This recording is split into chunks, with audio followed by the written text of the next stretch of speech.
Do you have more good in your life than not good?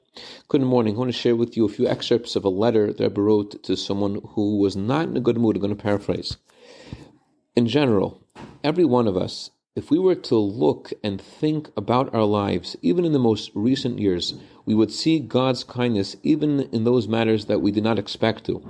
And more than others can tell us, everyone knows themselves. And this should bring a person to recognize God's blessings that he has received, and sometimes without any effort on his part. And this should bring us to a conclusion that if there are some things in our lives that we're not happy with, they're not the way we want them to be. So first of all, a person very often doesn't know what's good for them.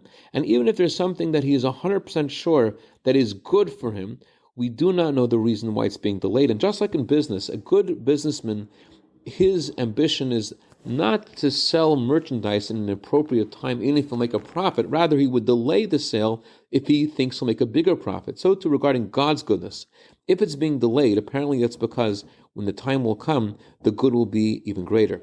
Especially in your situation when God has given you pleasure, true pleasure from your children, something which is not at all common in America. And together with your wife, you can expect to see more pleasure. So by not being happy, that is something which is completely not understood, and to a certain extent, that is being ungrateful to God.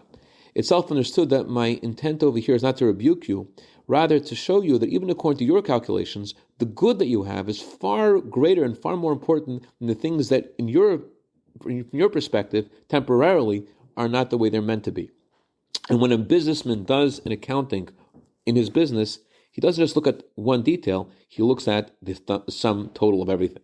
I dedicate a minute of Torah today to Reuben Chaikin in honor of his birthday tonight for a year of bracha v'atzlacha begashmius v'ruchnius. Also like to dedicate this to Liba Kaplan in honor of her birthday, a year of bracha v'atzlacha.